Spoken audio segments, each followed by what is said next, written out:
19절부터 23절까지 말씀 함께 나누겠습니다. 마태복음 16장부터 시작해서 예수님이 누구신지에 대해서 세 가지 선포를 통해서 우리들에게 알려줍니다. 제일 처음에 나왔던 건 예수님이 제자들에게 질문을 하시죠. 너희는 나를 누구라고 하느냐?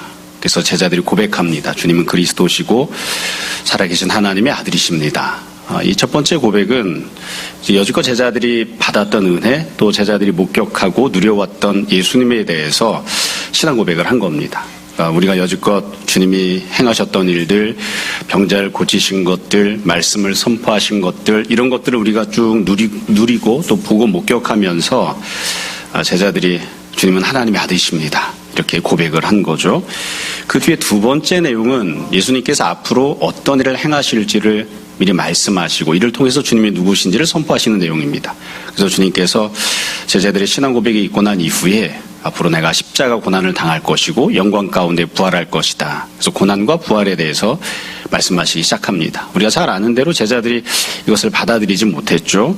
그리고 세 번째가 우리가 지난주에 보았던 내용입니다. 변화산 사건이죠. 주님께서 영광스러운 모습을 보여주셨고요. 그리고 제자들이 여기에 대해서 믿음으로 행동하지 못했는데 하나님께서 다시 제자들을 똑바로 이렇게 붙잡아 주십니다. 예수님이 누구신지, 하나님이 사랑하시는 아들이시고 하나님이 기뻐하시는 자이시고 또 제자들은 어떻게 해야 되는지 주님의 말씀을 들어야 한다. 이렇게 하나님께서 직접 선포하시는 내용이 나옵니다. 이렇게 세 가지를 통해서 예수님이 누구신지를 선포했고요. 뒤에 이어서 이제 오늘부터 나오는 내용을 보면 그렇다면 사람들은 이와 같은 주님을 향해서 어떻게 반응하고 행동했는지가 두 번에 걸쳐 나옵니다. 오늘 우리가 보는 내용은 제자들이 보였던 반응과 행동이고요. 다음 주에 보게 될 내용은 불신자들은 일반 세상 사람들이 어떻게 반응하고 행동했는지 내용을 담고 있습니다. 오늘 내용도 우리가 잘 알고 있는 내용이어서 조금씩만 중요한 부분들을 짚어가면서 설명하고 그 내용들을 다시 하나로 묶으면 본문에서 어떤 내용을 이야기하고 싶어 하는지 대략적으로 놓치지 않고 함께 살펴볼 수 있지 않을까 싶습니다.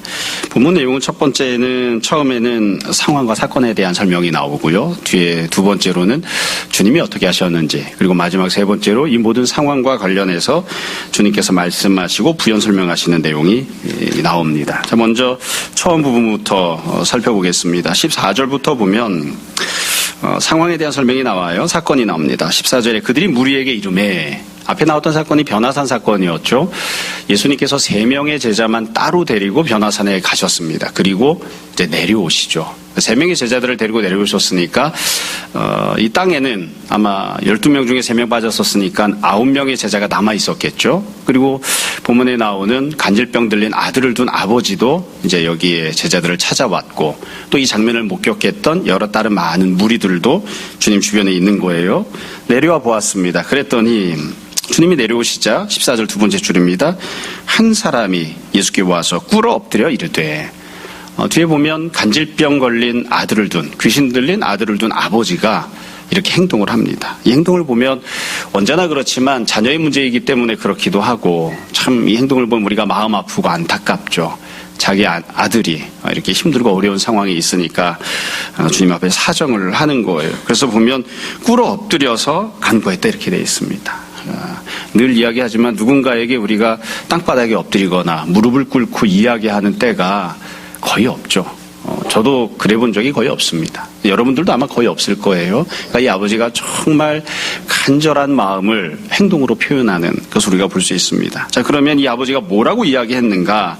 15절부터 16절에 보시면 이 아버지의 설명을 아주 상세하게 기록을 해두었습니다. 제가 개인적으로 생각할 때는 이 아버지가 공부를 많이 한 사람은 아닌 것 같은데 해야 할 말을 정말 축약해서 잘 이야기하고 있는 것 같아요.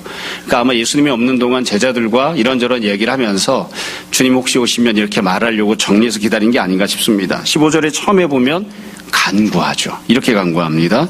주여, 내 아들을 불쌍히 여기소서. 간구하는 내용이에요. 두 번째로는 상황을 설명합니다. 그가 간질로 심히 고생하여 자주 불에도 넘어지며 물에도 넘어지는지라. 자기 아들의 상황을 말씀드리고요. 세 번째로는 16절입니다. 자기가 어떤 선택을 했는지 고백하죠. 내가 주님의 제자들에게 데리고 왔습니다. 그리고 마지막 네 번째로 제자들의 모습에 대해서 예수님께 이야기합니다. 그러나 그들이 능히 고치지 못했습니다. 그러니까 예수님 앞에 이런 네 가지의 항목을 가지고 상황을 쭉 설명하고 간구한 거예요. 자, 우리가 아는 대로 왜 이와 같은 내용들이 나왔느냐, 문제는 무엇이었는가, 사건이 무엇이었는가, 이 남아있던 제자들이 이 문제를 해결을 못 해준 겁니다. 그러니까 9명의 제자들이 있었는데 이 제자들이 간질병 걸렸던 아들의 문제를 데리고 온, 이 아들을 데리고 왔던 아버지의 문제를 속 시원하게 해결을 못 해줬어요. 이 아들을 고쳐주질 못했어요. 그래서 예수님이 오실 때까지 이 아버지가 돌아가지도 못하고 그냥 그대로 죽추고 앉아서 혹시 주님이 오시려나 아마 기다리고 있었던 게 아닌가 싶습니다. 물론 아마 이 아버지는 제자들에게 문제를 해결해 달라고 갖고 왔던 건 아니었겠죠. 예수님을 찾아왔을 텐데 마침 또 예수님이 안 계셔서 제자들에게 좀 해달라 했을 테고, 그리고 제자들이 이 문제를 해결해 주지 못한 그런 모습입니다. 자, 이게 14절부터 16절 일단 벌어진 사건이고 상황이에요. 이 상황과 관련해서 우리가 꼭 짚어봐야 될 점이 있습니다. 그러니까 이 본문을 읽으면서 염두에 두고 기억해야 될 점이 있어요. 일단은 상황을 우리가 잘 기억해야 됩니다. 여러분, 이 상황을 잘 보시면 어떤 상황인가, 우리가 다 아는 대로 예수님이 안 계십니다. 주님이 없고 제자들만 남아 있습니다.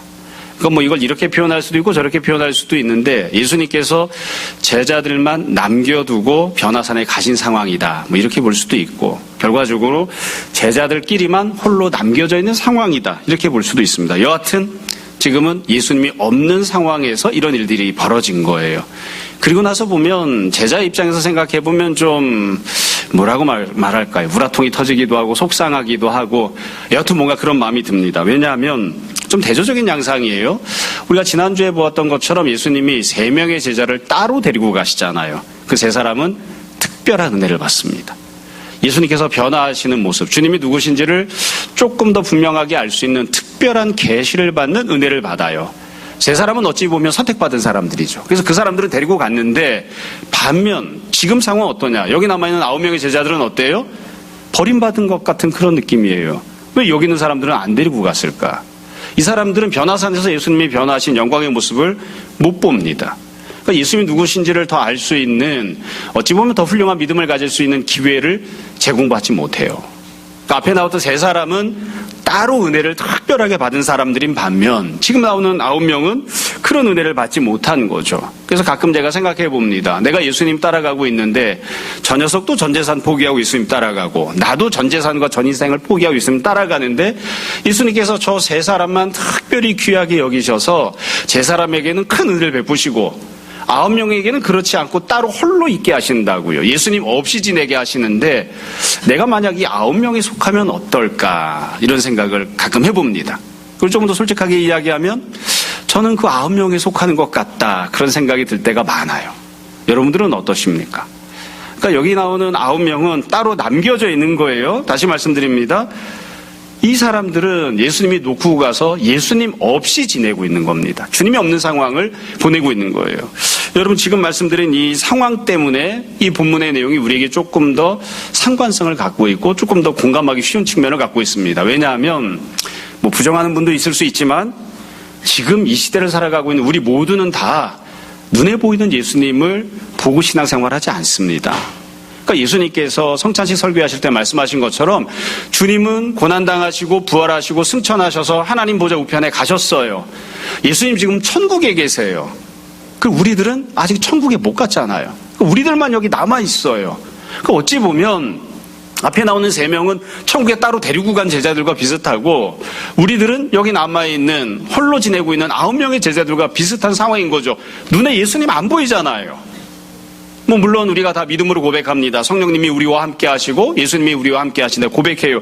그러나 눈으로 예수님 보이는 사람 없잖아요. 예수님 손을 잡을 수 있는 사람 없잖아요. 그래서 우리도 여기 나오는 9명처럼 그냥 덩그러니 혼자 남아있는 것처럼 보이는, 예수님 없이 지내는 것처럼 보이는 그런 현실적인 상황인 거죠. 그래서 우리가 조금 더 이분들에 대해서, 이 상황에 대해서 공감하는 마음으로 이 문제를 생각할 수 있는 거예요. 이 사건이 갖고 있는 두 번째 특징이 있습니다. 사건 자체가 갖고 있는 특징입니다. 여러분, 이 사건을 우리가 조금 더 정확하게 이야기해야 돼요. 우리가 쉽게 이야기하면 문제가 있었다, 어려움이 있었다, 이렇게 이야기할 수 있습니다. 그런데 조금 더 면밀하게 이야기하자면 지금 생긴 문제의 종류가 무엇입니까? 육체적인 질병의 문제죠. 다른 종류의 문제가 아니에요. 귀신 들림이나 고상한 신앙의 문제나 신학적 문제가 아닙니다. 육체적으로 질병에 걸려서 아픈 거예요. 간질병 걸린 아들의 문제죠. 간질병이라고 하는 질병의 문제가 지금 생긴 겁니다. 뿐만 아니라 이 질병은 누가 갖고 있는 문제냐? 제자들 자신의 문제가 아니에요. 지금 제자들이 아픈가요? 아닙니다. 제자들 중에 한 사람이 간질병 걸렸나요? 아닙니다. 그럼 누가 지금 간질병이 걸렸느냐? 제자들과는 아무 상관없는 어떤 사람, 이름이 나오지 않은 어떤 한 아버지에게 아들이 있는데 그 아들이 간질병이 걸린 거예요. 그러니까 제자들 입장에서 놓고 보면 어떻게 이야기할 수 있느냐? 문제를 갖고 있는 사람이 제자들을 찾아왔어요. 그래서 그것을 해결해 줘야 되는데 해결해 주지 못한 문제가 지금 이 본문이 담고 있는 상황이고 사건인 거죠. 우리가 이것을 잘 생각해야 됩니다. 그러니까 이걸 조금 더 적극적으로 이야기하면 이렇게 이야기할 수 있습니다. 제자들이 내가 죽느냐 사느냐, 내가 평안하게 지내느냐, 내가 연약함 가운데 빠지느냐, 내가 고통을 당하느냐, 이런 문제가 아니에요. 지금 생긴 문제는 그런 문제가 아니라 제자들이 내가 직분을 감당할 수 있느냐, 감당할 수 없느냐, 내가 예수님처럼 행동할 수 있느냐, 예수님처럼 행동하지 못하느냐, 지금 이와 관련된 문제가 생긴 겁니다. 그러니까 아주 엄밀하게 이야기하면 좀 냉혹하고 잔인할지 모르지만 이 문제를 해결하지 못했다고 해서 제자들에게 어떤 피해가 가거나 손해가 생기는 일은 없습니다. 사실은 이 문제를 해결하지 못해도 제자들은 여지껏 살던 것과 똑같이 살 수 있어요. 근데 이게 지금 중대한 문제로 등장을 한 거죠. 다시 말씀드려요. 지금 생긴 문제는 어떠한 종류의 문제냐? 육체적인 질병의 문제고요. 그리고 제자들이 내가 예수님을 닮은 모습으로 주님이 하신 것처럼 직분을 감당할 수 있느냐, 감당하지 못하느냐, 이와 관련해서 생긴 문제입니다. 자, 지금 이와 관련해서 이제 문제가 생긴 것을 우리가 기억하고 그 뒤로 넘어갈게요. 자, 그럼 이와 같은 상황이 생겼을 때 주님은 어떻게 반응하셨는가? 17절을 보면 변화산에서 내려오시는 예수님께서 이렇게 문제를 해결하지 못한, 그러니까 나에게 좀 도움을 구했던 사람의 그 문제를 해결해 주지 못한, 직분을 감당하지 못한 제자들에게 평가하시고 말씀하시는 내용이 나옵니다. 17절을 보면 굉장히 주님이 아주 냉혹하게 말씀하세요. 17절, 예수께서 대답하여 이르시되 믿음이 없고 패역한 세대요. 믿음이 없고 패역한 세대요. 이 본문을 보면 너희 1번 믿음이 없는 자들, 2번 패역한 자들, 이렇게 되어 있습니다. 여러분, 이 말씀은 아버지에게 하시는 말씀이 아니고요, 제자들에게 하신 말씀입니다.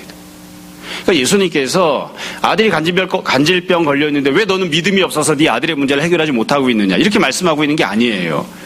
그 문제를 갖고 온 아버지가 바로 옆에 물론 있지만 제자들을 향해서 말씀하신다고요. 너희는 왜 이 문제를 해결을 못 해주니?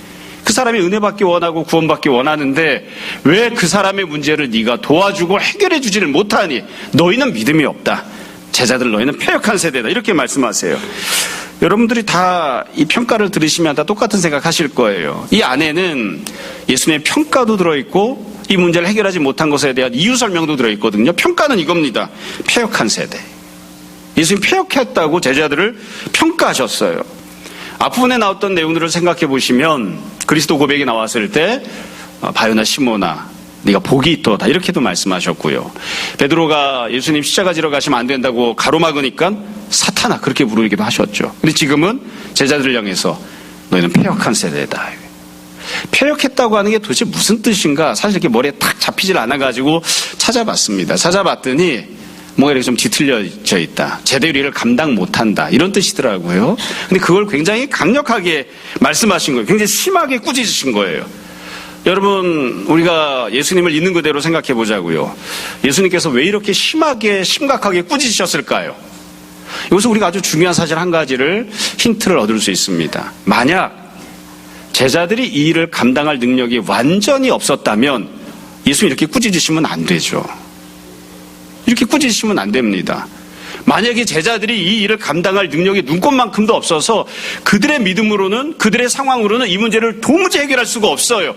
근데 만약 예수님께서 제자들에게 그거를 너는 능력이 없지만 무조건 해결해라, 이렇게 요구하시고 너 왜 그거 못하니? 이러면서 패역한 놈들이다, 이렇게 말씀하시면 주님에게 문제가 있는 거 아니겠습니까? 그러니까 뒤집어 말하자면 예수님께서 제자들에게 이렇게 심각하게 꾸짖으신 건 제자들은 이 문제를 얼마든지 해결할 수 있는 믿음을 갖고 있었고 또 갖고 있어야만 했던 거죠. 근데 그렇게 못했기 때문에 예수님이 이렇게 심하게 꾸지람을 하시는 거예요. 심하게. 그래서 어찌 보면 이게 충돌되는 지점이라고 할 수도 있습니다. 제자들 입장에서는 나는 할 수 없는데 왜 나한테 하라고 했습니까? 나는 할 수 없는데 왜 나를 꾸짖습니까? 이렇게 심하게 말씀하시는 건 예수님에게 문제가 있는 거 아닙니까? 제자들은 이렇게 불만을 토로할 수도 있어요. 근데 예수님은 지금 명확하게 말씀하신다고요. 이건 네가 했어야지. 이건 너희들이 얼마든지 할 수 있는 일인데 왜 못했니? 그러면서 패역하다고 말씀을 하시는 거예요. 여러분, 우리가 그래서 이런 장면도 우리 스스로에게 잘 생각해 봐야 됩니다. 만약 주님께서 우리에게 너는 패역한 자다 이렇게 말씀하시면 주님 너무하시네요 이렇게 말해야 되는 게 아니라 내가 얼마든지 할 수 있는데 안 했던 거였구나, 이렇게 스스로를 돌이켜 봐야 돼요. 또 주님께서 뭐라고 말씀하셨느냐, 이 제자들을 향해서 패역하다 뿐만 아니라 믿음이 없다 이렇게 말씀하셨죠. 그러니까 왜 이런 상황이 생겼는지도 지금 말씀하신 거예요. 너희는 믿음이 없는 그런 존재들이다. 믿음이 없기 때문에 이 사람의 문제를 해결해 주지 못한 거야. 너희가 꾸지람 듣는 이유는 능력이 없어서가 아니라 믿음이 없기 때문이다. 지금 그렇게 말씀하시는 거죠. 자, 이게 지금 상황에 대한 설명입니다. 이게 첫 번째 내용이에요. 여러분, 이 내용을 정리하면 이렇게 말할 수 있습니다. 제자들은 어리버리합니다. 믿음이 없습니다. 그들에게 은혜를 구하고 도움을 청하는 사람에게 믿음을 가지고 그 문제를 해결해주고 구원을 베푸는 자, 예수님을 닮은 자, 직분을 감당하는 자가 됐어야 되는데 그렇게 못한 거예요. 그렇게 못한 겁니다. 물론 상황은 주님이 안 계신 상황입니다. 제자들만 덩그러니 홀로 남아 있습니다. 그때에 주님께서 제자들을 꾸짖으시고 책망하시는, 이게 지금 본문이 전개되는 첫 번째 내용입니다. 어렵지 않죠? 두 번째 단계로 넘어가 볼게요. 그 뒤에는 그럼 어떠한 일이 이루어졌는가? 그 뒤에 17절 후반부와 18절입니다. 이렇게 되어 있습니다. 예수님이 다시 말씀하세요. 제자들에게 말씀하시는 거예요. 그를 이리로 데려오라. 저는 이게 예수님이 제자들에게 하신 말씀이라고 생각해요. 왜냐하면 만약 아버지에게 말씀하신 거라면 네 아들을 데리고 오라 이렇게 말씀하셨을 거예요. 근데 네 아들을 데리고 오라 이렇게 말씀하지 않고 그를 데리고 오라 이렇게 말씀하셨으니까, 물론 아버지도 같이 듣기는 하지만 제자들에게 하시는 말씀이죠. 그러니까 예수님이 계속 관심을 두고 있는 건 제자들입니다. 믿음 갖고 이 문제를 해결했어야 되는데 해결하지 못했던 제자들에게 관심 두고 말씀하시는 거죠. 그 문제를, 너희가 해결하지 못했던 그 문제를, 그 사람을 내 앞으로 데리고 와라. 그래서 예수님 앞으로 데리고 왔어요. 18절 예수님께서 꾸짖으십니다. 앞부분에서는 제자들을 꾸짖으시고 지금은 아마 귀신을 꾸짖으셨겠죠. 질병을 꾸짖으셨겠죠. 그러니까 첫 번째로 귀신이 나갔습니다. 귀신이 쫓겨나갔고, 두 번째로 아이가 그때부터 병이 나았습니다. 그러니까 예수님께서 이 아이의 문제를 해결을 해주신 거예요. 이게 두 번째 사건입니다. 간단하고 단순하죠. 어찌 보면 앞에서 제자들이 온전하게 믿음으로 행하지 못했던 것에 대해서 예수님께서 상황을 고쳐주시고 시정해 주시는 거예요. 이거는 변화산 사건과 좀 비슷한 측면이 있죠. 변화산에서 예수님의 영광스러운 모습을 보여주셨음에도 불구하고 제자들이 믿음으로 반응하지 않았는데, 그때 하나님께서 다시 말씀하셔서 제자들의 부족한 지식을 채워주십니다. 그 상황을 시정해 주시잖아요. 너희가 보고 있는 이 장면이 뭔 줄 아느냐? 너희가 보고 있는 예수님은 바로 하나님의 아들이다. 하나님께서 직접 선포해 주시니까요. 지금도 시정해 주시는 건데, 제가 제일 중요하게 생각하는 부분은 아마 여러분도 마찬가지일 거예요. 예수님이 이 문제를 해결해 주셨다는 점입니다. 여러분, 상식적으로 생각해 보자고요. 상식적으로.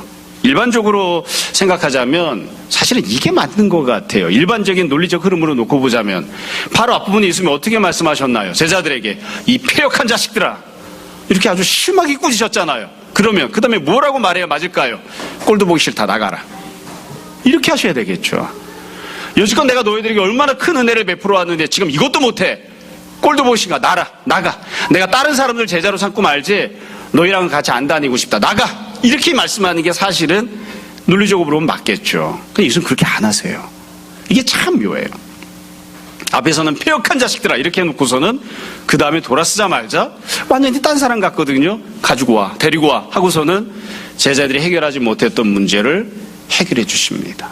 참, 항상 보면 이게 끝까지 일관성을 갖고 언제든지 행동해야 되는가, 그렇지 않은 것 같아요. 막 화를 냈어도 그 다음에는 또 다시 돌아와서, 우리가 일상생활에서도 그런 경험을 많이 하죠. 성적이 나쁘게 나와서 나쁜 성적표를 들고 왔어요. 엄마 앞에다 딱 놓으면 엄마가 막 어떤 경우엔 노발대발 하잖아요. 내가 너 이따위 성적표 받아오라고 밥 먹인 줄 알아? 이게 뭐야? 그러고서는 막 하고 결국 이 패역한 자식아 했는데 그 다음에 뭐라고 하시죠? 빨리 가서 밥 먹어. 그때 가서 밥 안 먹으면 또 혼나는 거죠. 어찌 보면 논리적으로 일관성이 없는 그런 모습이에요. 그러니까 예수님은 사실 제자들이 다 믿음 갖는 사람이 되고 온전하게 행동하기를 원하시는 거예요. 자, 이와 같이 제자들에게 예수님 행동하셨고 그 뒤에 마지막 내용이 나옵니다. 19절부터 23절까지입니다. 이 부분은 사실은 없어도 되는 부분입니다.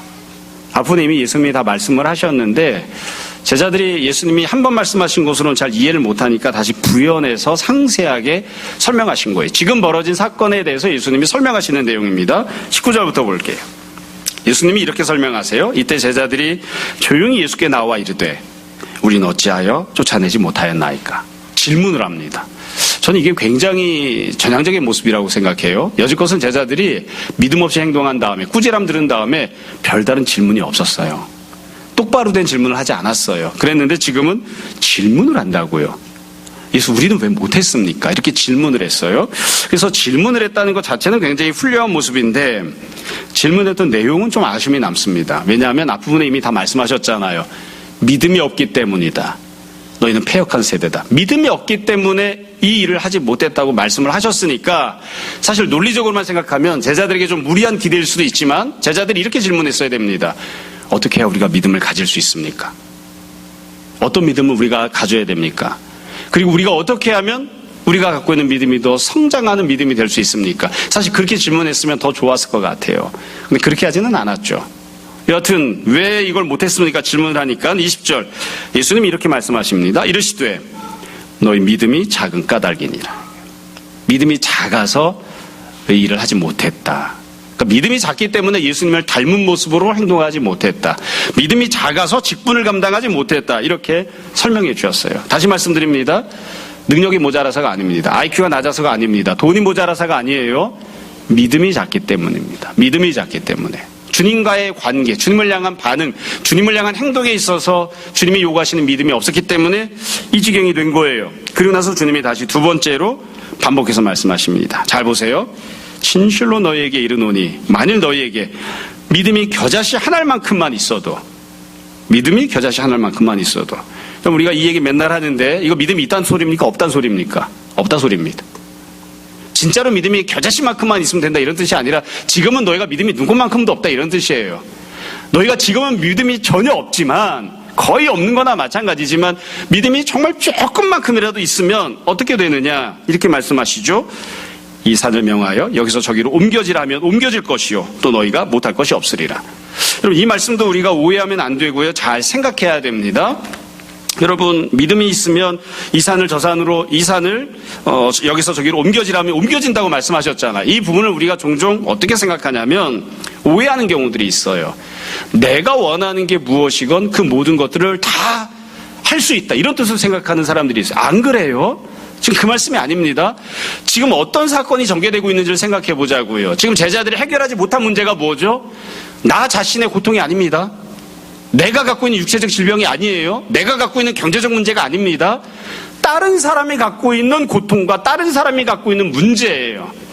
어떤 사람이 아들이 있었는데 그 아들이 간질도 걸려있고 귀신도 들려있다고요.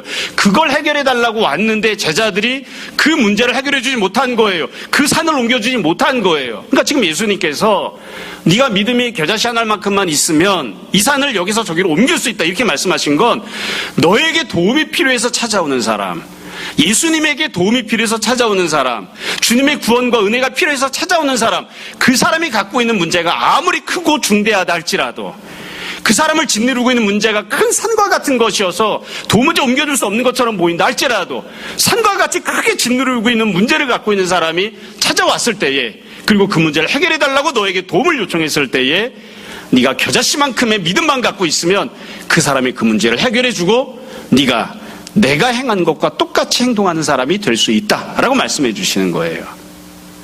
그러니까 이걸 우리가 문자 그대로 잘 이해를 해야 됩니다. 그러니까 내가 갖고 있는 문제가 무엇이건 내가 원하는 게 무엇이건 아무 것이건 네가 원하는 거 다 네가 믿음만 가지면 할 수 있다 이런 뜻으로 말씀하신 건 아니에요.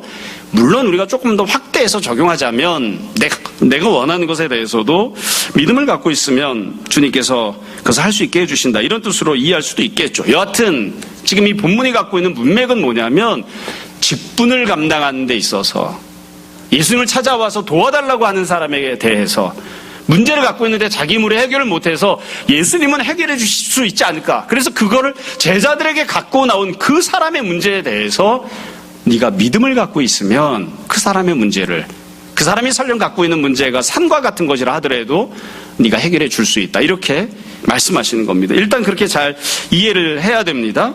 사실 좀 솔직하게 이야기를 하면 제자들이 앞으로 평생 살면서 누군가가 구원해달라고 찾아왔을 때 산과 같은 문제를 갖고 찾아오는 경우는 거의 없습니다.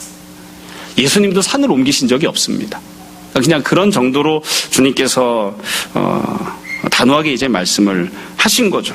또 여기서 우리가 잘 생각해야 될 점이 있습니다. 주님께서 지금 문제가 무엇인지를 말씀하셨잖아요. 믿음이 없는 것이라고 말씀하셨어요. 그래서 우리가 오늘 사건에서, 오늘 본문에서 또다시 짚어봐야 될 부분이 이 부분입니다. 과연 어떤 종류의 믿음을 주님께서 지금 말씀하시는가? 이것도 우리가 잘 알고 있는 내용이지만 다시 한번 잘 생각해 보려고 해요. 여러분, 지금 예수님 말씀하시는 믿음은 어떤 종류의 믿음입니까? 간단하죠. 육체적인 질병을 고쳐주는 그런 종류의 믿음입니다. 우리가 예수님이 어떻게 사역하시는지를 잘 생각해 보시면 단계가 있었습니다. 아까 처음에 예수님이 누구신지를 세 가지로 선포하면서 제일 첫 번째, 주님이 그리스도시고 하나님의 아들이시라고 고백했던 내용이 나왔다고 했죠. 그건 여지껏 예수님이 사역하신 것을 보고 종합적으로 신앙 고백을 한 거예요. 종합적으로. 그럼 예수님이 여지껏은 어떻게 사역하셨는가? 여지껏 예수님이 병자를 고쳐주셨습니다. 귀신을 쫓아내셨습니다. 그리고 주님께서 천국 복음을, 말씀을 선포하셨습니다. 그게 여지껏 예수님이 하셨던 내용들이에요. 하셨던 사역의 모습이에요. 그리고 그런 것들을 경험했던 제자들이 베드로가 주님이 그리스도십니다, 하나님의 아들이십니다라고 믿음을 갖고 신앙 고백을 한 거예요. 동시에 뿐만 아니라 제자들은 파송을 받아서 귀신을 쫓아낸 적이 있고 병자를 고친 적이 있습니다. 해본 적이 있어요. 그러니까 지금 예수님이 말씀하시는 믿음은 어떤 종류의 믿음이냐면 병자를 고치는 정도의 믿음인 거예요. 여지껏 제자들이 경험해 본 적이 있고 신앙을 갖고 있고 그래서 신앙을 고백했고 또 마찬가지로 주님처럼 똑같이 행동해 본 적이 있는, 경험해 본 적이 있는, 이 사역을 감당해 본 적이 있는 그런 종류의 믿음을 주님이 지금 말씀하는 거예요. 사실은 예수님께서 그 뒤에 이어서 말씀하셨죠. 내가 십자가를 질 것이다. 제자들이 십자가 지는 것에 대해서 믿음을 갖고 있나요? 아니요, 믿음이 없어요. 아직 거기에 대한 믿음은 없어요. 그리고 지금 주님께서 그런 믿음도 요구하고 있는 게 아니에요.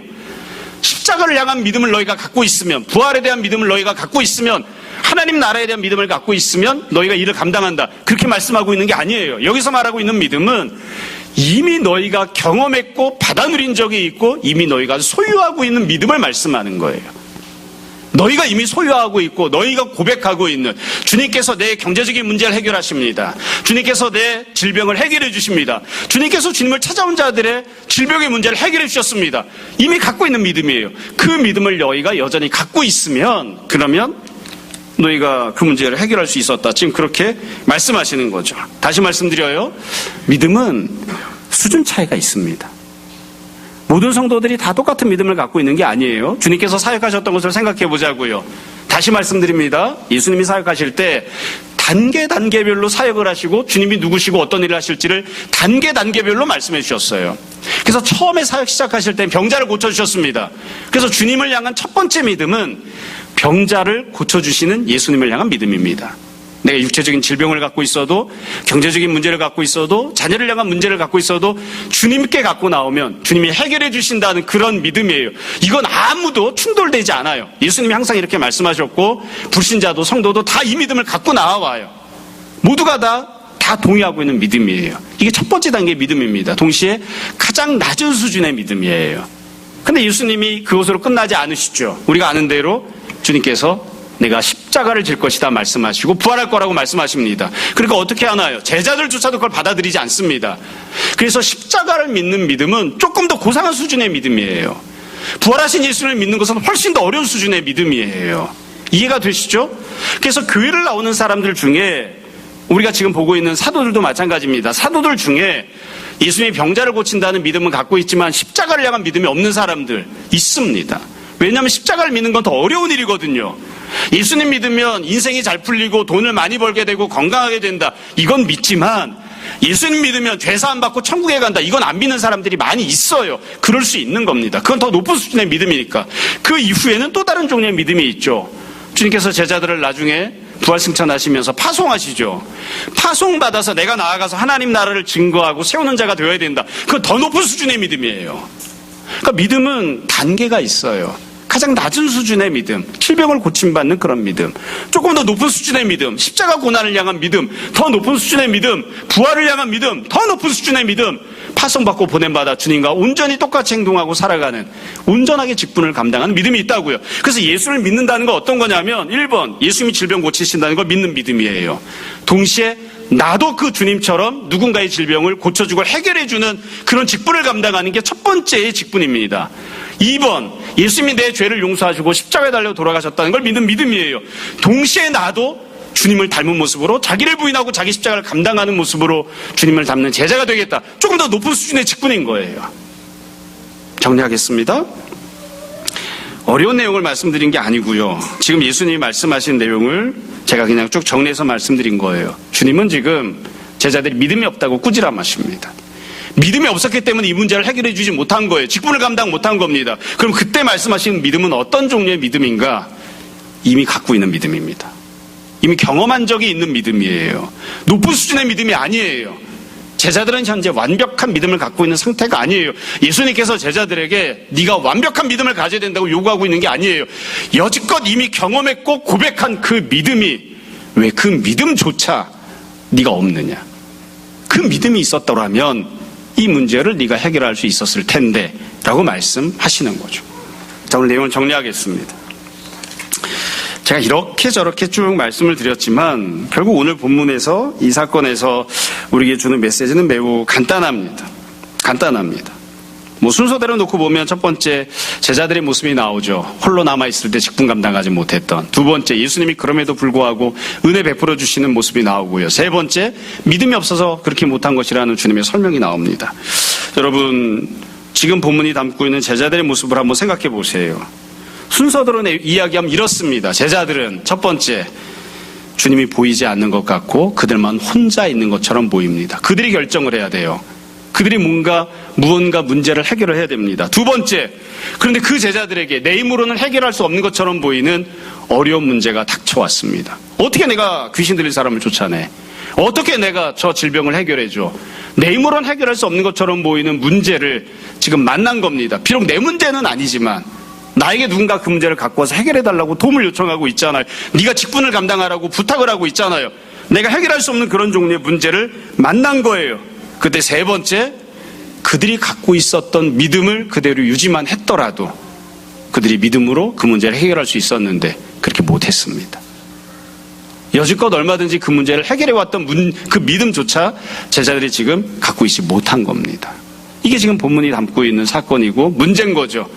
그리고 마지막으로 예수님께서 이와 같은 제자들에게 우리가 오늘 제가 상세하게 설명하진 않았지만 22절, 23절 다시 말씀하십니다. 그 정도의 믿음에 머물러 있으면 안 되고 주님이 정말 하시려는 말씀을 하시죠. 내가 십자가 고난을 당할 것이고 또한 영광스럽게 부활할 것이다. 그와 같은 믿음도 가져야 된다. 이렇게 말씀하시는 거예요. 여러분 우리 솔직하게 스스로를 돌이켜봅시다. 예수님께서 너무 무리하게 우리에게 요구를 하시나요? 아니면 내가 얼마든지 이미 갖고 있는 믿음만으로도 내가 당한 문제 해결할 수 있었는데 믿음의 선택을 할 수 있었는데 내가 믿음의 선택을 하지 않고 믿음 없는 모습으로 행동하고 있는 것은 아닌가요? 주님이 우리에게 패역한 세대여라고 말씀하실 때 주님이 너무 과도하게 우리를 몰아세우시는 건가요? 아니면 내가 그런 평가와 그런 꾸지람을 들어도 마땅한 믿음이 있는데도 불구하고 믿음을 선택할 수 있는데도 불구하고 믿음을 선택하지 않는 그런 어리석고 악한 패역한 모습을 정말로 갖고 있는 것인가요? 잘 생각해 봐야 됩니다. 저는 목회자이기 때문에 성도들과 이런저런 이야기를 나누다 보면 솔직하게 말씀드려서 누군가가 어떤 선택을 하거나 결정을 하는 것을 보면 솔직하게 저 문제는 저 사람의 현재의 수준의 믿음으로는 해결할 수 없는 문제야. 그런 때가 있습니다. 내가 어떤 어려움을 만났는데 내가 어떤 문제를 만났는데 혹은 나에게 누가 도움을 청해 왔는데 내 힘이나 내 믿음으로는 도무지 해결할 수 없는 정말 힘들고 어려운 나는 거기서 그냥 짜부라들 수밖에 없는 그런 문제를 만나는 경우가 사실 있습니다. 없는 거 아니에요. 있습니다. 그러나 우리가 문제를 삼는 건 뭐냐면 사실은 내가 보기엔 참 버거워 보이고 내가 믿음을 선택하는 게 불가능해 보이고 내가 믿음으로 이 문제를 해결할 수 없는 것처럼 보이는 상당히 많은 문제들은 사실은 엄밀하게 뒤돌아보면 이미 은혜 가운데 해결해 본 적이 있는, 이미 내가 믿음을 고백한 적이 있는, 그리고 주님께서 당당하게 네가 갖고 있는 믿음으로 그 문제 해결을 해야 된다, 믿음의 선택을 해라, 그렇게 말씀하실 수 있다. 근데 우리가 그만한 믿음조차도 주님 앞에 고백하지 못하는 때들이 참 많은 거예요. 많은 겁니다. 여러분, 간질병을 앓고 있는 아들을 둔 아버지가 제자들을 찾아왔을 때 여러분은 어떻게 생각하실지 모르지만 저는 그렇게 생각합니다. 왜 그 아버지는 제자들만 있는 그 상황에서 제자들을 찾아오게 되었을까요? 예수님께서 제자들 골탕 먹이려고 그러셨을까요? 천만에요. 어쩌다 보니까 3사람은 특별한 은혜를 받고 9명은 내팽개쳐진 걸까요? 천만에요. 그 아버지가 아들의 문제를 갖고 제자들을 찾아오는 것도 역시 주님께서 준비하신 일입니다. 조금 더 제가 솔직하게 이야기를 하자면, 제 생각을 이야기하자면, 어쩌면 예수님은 9명을 남겨두고 가시면서 한 아버지가 간질병 들린 아들을 데리고 올 것이다, 너의 믿음으로 잘 해결해 주어라, 부탁하고 가셨을지도 모릅니다. 이것도 다 주님의 계획 속에 있던 것입니다. 제자들이 얼마든지 믿음으로 해결할 수 있는데 그렇게 못했을 뿐인 거죠. 마지막으로 한 가지만 더 말씀드리고 오늘 말씀 마무리하겠습니다. 제가 오늘 본문에서 말씀드려야 할 내용은 다 충분히 말씀드린 것 같아요. 한 가지 말씀드리고 싶은 건 이겁니다. 지난 주간에 사실 제가 이 본문으로 정말 무수히 많이 설교를 했고 또 성경 공부를 했는데, 지난 주간에 이 말씀을 읽고 다시 정리하고 생각하다 보니까 조금 다른 느낌, 다른 뉘앙스로 본문이 조금 보이더라고요. 그건 이겁니다.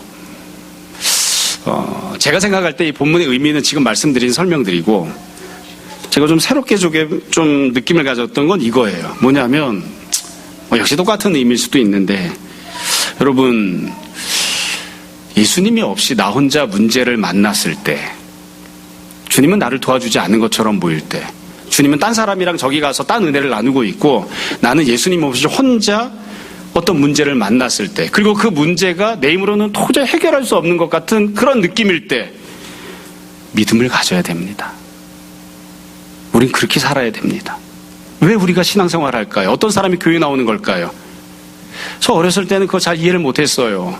수영롭게 목회하셨던 정필돈 목사님이 그런 얘기 하시더라고요. 부자가 뭐 때문에 교회 나옵니까? 권력 있는데 뭐 때문에 나옵니까? 돈으로 권력으로 해결하면 되지. 교회는 돈 없는 사람, 권력 없는 사람, 자기 힘으로 문제를 해결할 수 없는 사람이 마음이 답답하고 어려우니까 그 문제를 주님 앞에 내놓고, 주님 제발 좀 해결해 주십시오, 그런 나 같은 무지랭이 같은 인생들이 교회를 다니고 신앙생활을 하는 거지, 돈 많고 권력 있고 자기가 얼마든지 해결할 수 있는데 뭐 때문에 교회를 나옵니까? 그 사람들은 그냥 교양생활하는 거지, 종교생활하는 거지. 어렸을 땐 그게 많이 반감도 있고 그랬는데 생각해보니까 그 말이 맞아요. 여러분, 누가 신앙생활하는 걸까요? 누가? 나만 혼자 있어요. 지금 예수님이 눈앞에 안 보여요. 근데 난 지금 문제를 만났어요. 그 사람이 믿음을 가지고 어떻게든 그 문제를 해결하겠다고 주님 앞에 나와서 붙들고 부르짖고 어떻게든 믿음으로 그 문제를 좀 극복해 보겠다고, 어떻게든 믿음으로 어떻게든 살아보겠다고 발버둥치는, 그게 사실 교회죠. 그게 성도들의 모습입니다.